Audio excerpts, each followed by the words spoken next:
Thank you. I want to show you a documentary. And the reason for this is because of what has happened in our world.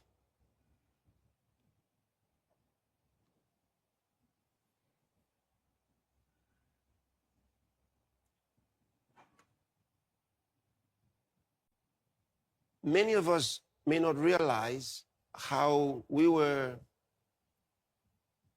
greatly influenced to think in certain ways about certain things. For example, when you hear that the pink color is for ladies, now you already know where I'm going. And then they say the blue is for the guys. And so this couple, they got a twin birth. So they have a boy and a girl. So they're going for shopping and they get all the blues for the guy and all the pink. Ask them, where did you learn this from? How did you know pink is for ladies and blue is for the guys? How did you know? Who told you? And then if as a guy you like pink, they say, you want to find out maybe something's wrong with you? Maybe you were supposed to be a girl. Then he starts thinking, maybe I always like pink things. Then they say trans.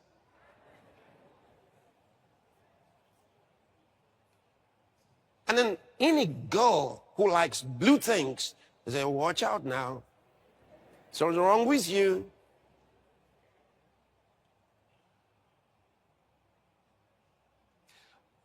So I want to show you this documentary. And I'm sure you'll learn a lot from it. Watch this. From raw scenes of dark magic to perverse subliminal programming to evil gender ideologies, Disney is no longer the place to be for your innocent children. So let's get away from Disney!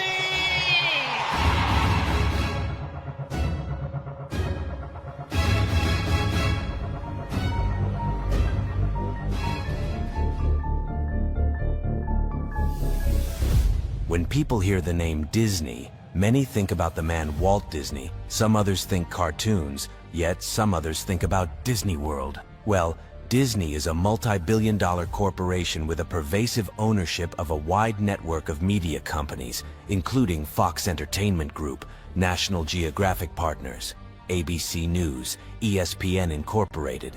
They also own food subsidiaries, a vibrant legal outfit, theme parks, as well as a host of other Disney offshoots and acquired media brands.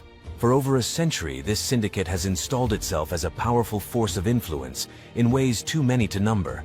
However, beyond their powerful installation in economic realms of influence, they have also firmly established themselves as a ubiquitous force of influence in the societal norms.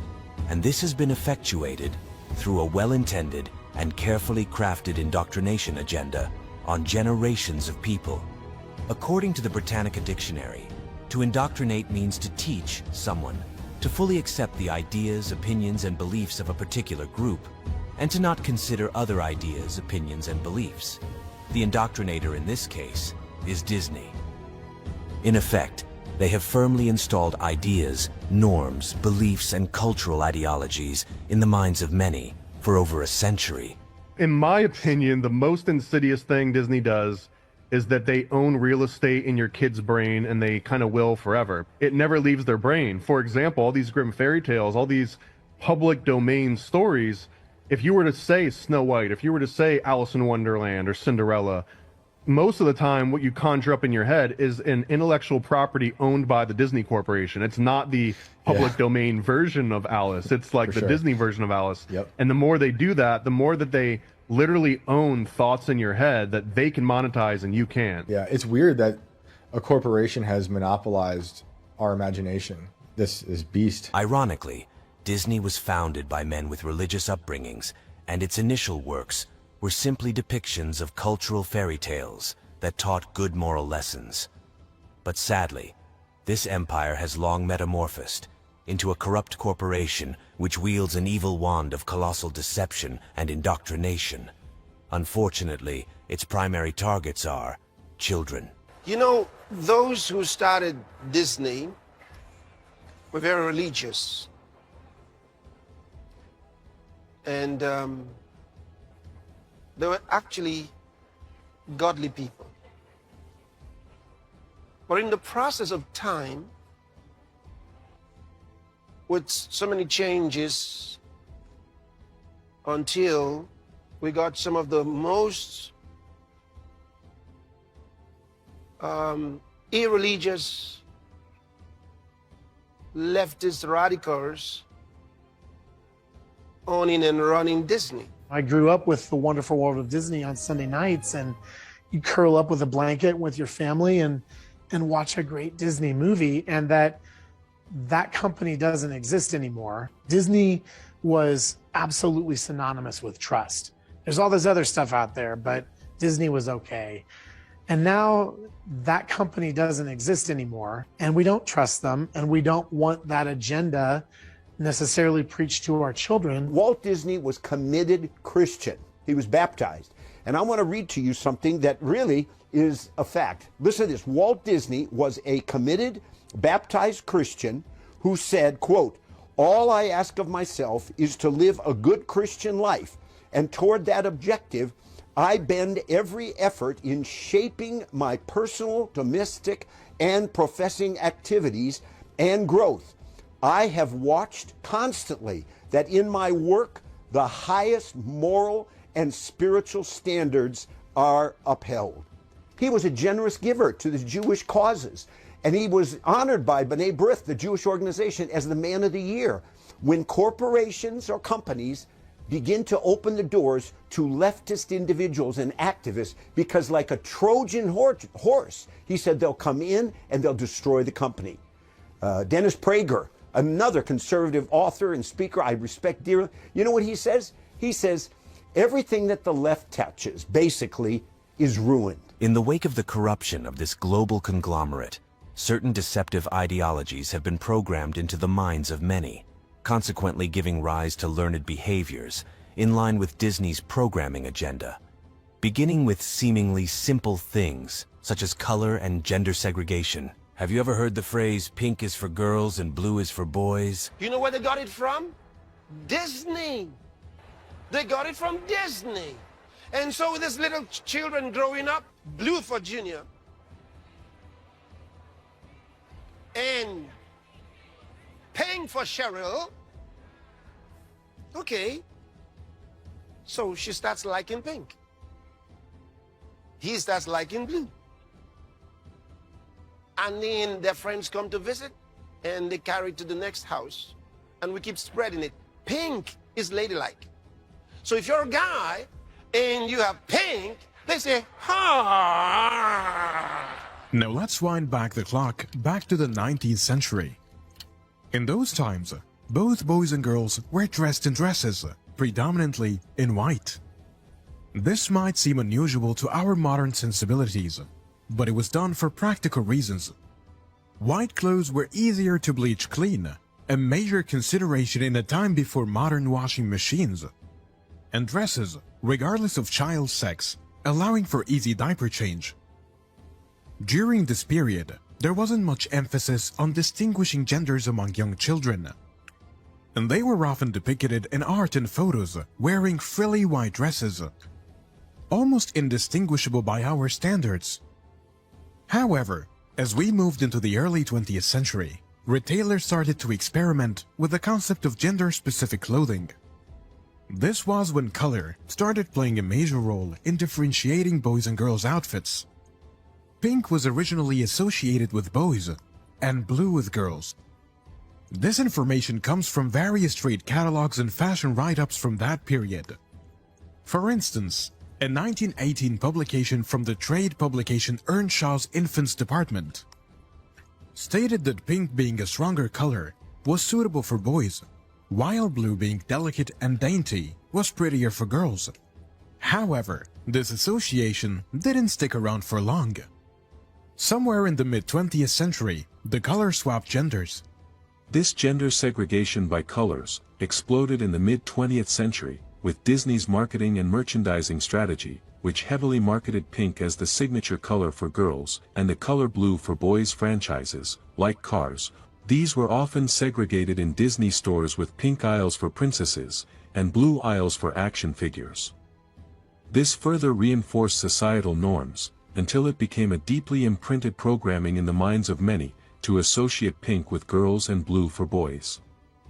It's not just the segregation of toys, it's also the very ideas about gender that are embedded in the toys themselves. Ultimately, our children's interests should never be dictated by the needs of the market, by the needs of corporate profit. Rather, the things that our children play with, that they're exposed to, should reflect our deeper values. They should reflect our interests for them. So they've done real bad things, those guys. So when they hear me talk about pink again now, they'll feel like dying. But you see, I'm only telling the truth. You see, they've deceived the whole world, making ladies believe that pink is their color, because it's called control, mind control. Mind control. And they always try to see how far they can push, how far they can go, and help people drift away from the things of God.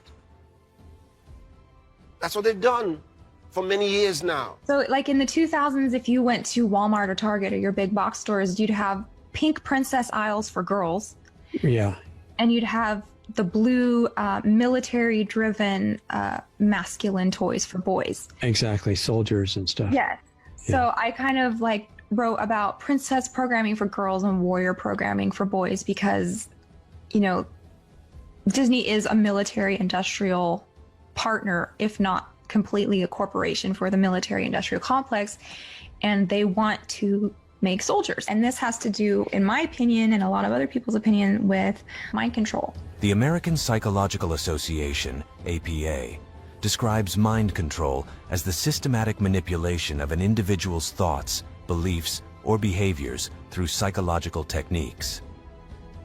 In light of this, two common mind control techniques that have been deployed by Disney through the years are MK Ultra Mind Control and Monarch Mind Control. You know, there are many people who are victims of mind control, and they don't realize that that's what has happened to them. For example, the very cardinal sin in the Garden of Eden was a result of mind control. Satan played on the woman's mind, played on her thoughts. You read the scripture in Genesis chapter 3, and you see mind control. And she didn't realize what was going on. But Satan uses the same tricks today, playing on the minds of men. Large corporations do it. Countries, governments of nations do it. Disney is very much heavily involved in MK Ultra Mind Control, has been from the start. Disney was associated with Project Paperclip that brought the Nazi and fascist scientists into the U.S., and with them came MK Ultra Mind Control and the formula for application of it. So Disney's been deliberately involved in it right from the get-go. Not only is Disney programming a staple of Monarch Mind Control, some victims even report being taken to Disney parks for programming, and a great number of Disney stars show signs of having been subjected to this form of total mind control. And that's why people like Britney Spears just went nuts. MK Ultra mind control rules in Hollywood. The different places that were involved in MK Ultra, one was Disney, and I was taken to Disney World in Florida. They have very sophisticated setup in the underground or the underworld of Disney World, where mind control programming occurs. Located underneath the surface are tunnels or utility corridors, which can be accessed through certain unmarked doors located in various shops, restaurants, and attractions. It is in these utility corridors where child pornography, child trafficking, and mind control programming are allegedly taking place. Stuff like this Disney crap, you say parents think that Disney's teaching their kids, showing their kids something good. More and more parents, Tim, are waking up to the fact that Disney does not have the best interests of their kids at heart. I can promise you. You can look at the stats on how many people are visiting Disney right now. It is plummeting because people realize, hang on, these people are trying to brainwash my kids. These people are trying to teach my kids instead of me teaching my kids. While Disney's theme parks hold the keys to several levels of mind control, with victims to show for it, another level of mind control that has been directly targeted at children in more covert ways has been through television programming. This time, subliminal depictions and symbolisms of dark magic, Satanism, and even transhumanism are deployed as mind control tools. This is pure evil. Understand symbolisms. Symbolisms. Symbolisms. What do they mean? What are the signs? When you see something happening, is there a message? Are these subliminal messages? There is something very wrong with Disney's new animated series, Little Demon. It's all about the ongoing agenda of normalizing and even glorifying Satanism and the general concept of evil to the masses. I mean, take a look at this trailer and tell me it doesn't openly celebrate Satan. You don't have to watch the entire series, but a simple look at the various trailers available online is more than enough to confirm another fact. Little Demon is drenched in the occult elite's agenda and symbolism. Satan gives the main protagonist cool powers that allow her to fight back against bullies at school and such. The message, Satan is your friend. Another message, witchcraft is female empowerment. Also notice the all-seeing eye in her hair. It tells you that this show was sponsored by the occult elite. Think about what Disney stands for, the Magic Kingdom. The Disney films are programming to indoctrinate children with sorcery and with magic and with superpowers and all these things that incorporate magic and the occult. I'll go over a list right now. Let's read it out. This is just a few. There's so many more probably. You have Fantasia, the Sorcerer's Apprentice.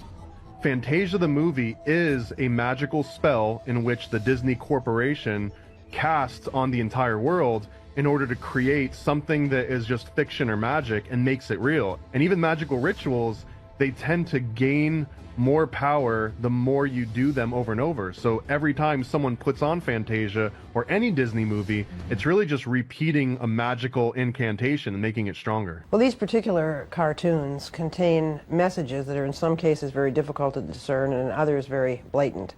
For example, in Aladdin, there is a line in the film, "Good teens, take off your clothes," which is discernible to those who are really listening for it, but not necessarily if you're not listening for it.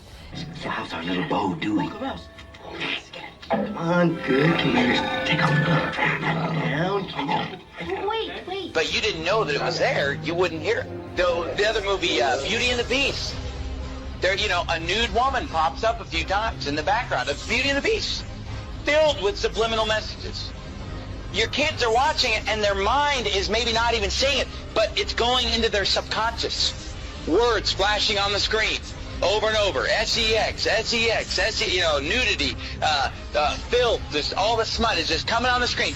Oh, those movies are harmless. They're filled with subliminal messages. Who knows what your kids are being programmed? Oh, but you know what? I'm sure that it's only just for Disney movies. I'll guarantee you it's the rest of Hollywood probably doing the same thing.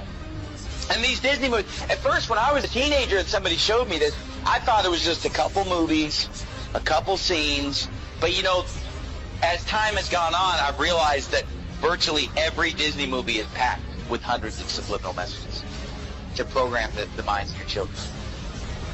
Okay, but then forget the subliminal message. Just the message of the Disney movies is perverted. Even if you just forget the subliminal message. I mean, forget, what movies did we bring up? The Little Mermaid. You know, a half animal, half human being. That's perverted in and of itself. All throughout the Bible, every false god is a half animal, half human being. They're constantly merging of animals and human beings. It's paganism. It's wicked. And yet every Disney movie is pretty much based on the merging of a human being with an animal. It's described in the Bible. Okay, then they remake them. Why do you think there's remakes of Cinderella all the time? Alice in Wonderland all the time. And people say, why are they remaking it? The original is the best. They remake these films to modernize them for the next generation, for the brainwashing. They redo it because this is the type of programming that has been working for them. Why would they change the programming? The Cinderella programming has been working for them for centuries. They're not going to change the programming and create new programming because look where we're at, exactly where they want us to be. So what do? They remake it. They remake it to modernize it so the next generation can relate to it. Make it more colorful, make it more look modern day. Their pyramids, their all-seeing eyes, all of that stuff is there, part of the predictive programming, the conditioning. No doubt, the symbolisms are there. And I told you before that these things are being run from the courts. And that's why many of the people who are behind this don't even have a clue what's going on. That's what they've done for many years now. And some of those characters that you see in cartoons and so on, Transcripts document the close relationship between Walt Disney and FBI Director Edgar Hoover as they correspond about how to bring the FBI's influence into children's TV shows such as the Mickey Mouse Club. These child stars, as well as the children viewing these programs, have been groomed and desensitized by sexual behavior. The correlation between Disney child stars and drug addiction, crime, mental breakdowns, and dissociative behavior are merely products of the victimization they endured while being subject to Hollywood's elite producers and handlers. Transitioning from Disney to this was easy. I don't know, getting molested from your 6 to your 14 seems like way harder circumstances, or being physically abused all the time seems like a much more difficult situation than you have paparazzi following you since you were 12. I don't know. I was still being molested when paparazzi were still following me. So it's pretty hard in my mind to think about these big flashlight photographs and everyone thinking they know me and talking about me, but having no idea the type of mistreatment that I was still dealing with at that time, that everyone around me saw and did nothing. On paper, they're labeled May monsters. Sheriff Judd took it even further Thursday. They're nasty, nasty people. Among the 8 child porn arrests is 40-year-old Paul Vail of Davenport. Vail was, get this, a Disney employee working at the Cosmic Rays restaurant. Just wait until you hear what he allegedly had.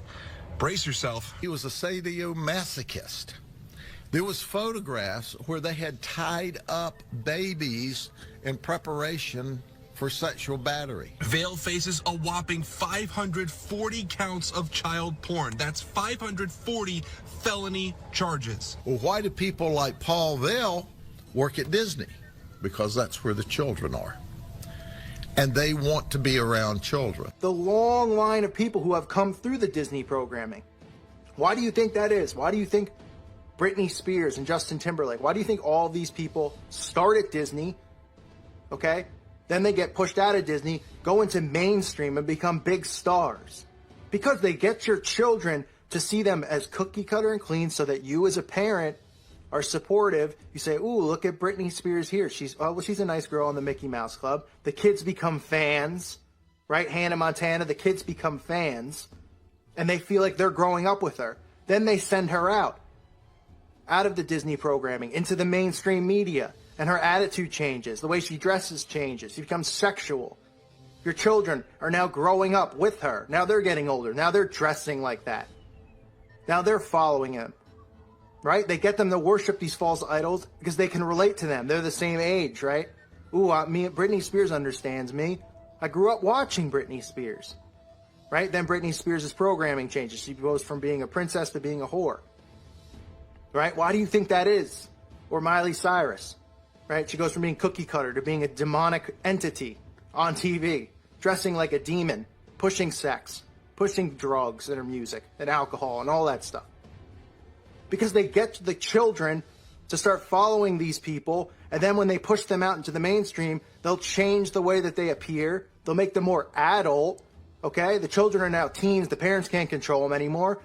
Another horrible form of indoctrination the Walt Disney Entertainment Company has championed in recent times is the sinister introduction of the failed LGBTQ agenda into their programming content.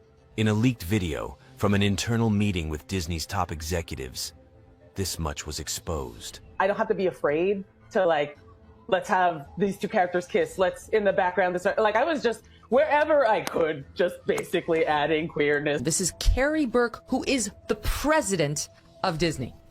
I'm here as a mother of two queer children, actually, one transgender child and one pansexual child, and also as a leader. And now we know, as my son texted me this morning, Gen Z is 30 to 40% queerer than the other generation's moms, so Disney better get with it. With the president of Disney's General Entertainment proudly posing as a mother of a catalog of LGBTQ children, it has therefore become more preposterously dangerous than ever to leave your children exposed to any more content from the Disney Corporation. So Disney is not the beautiful, nice company that you used to know.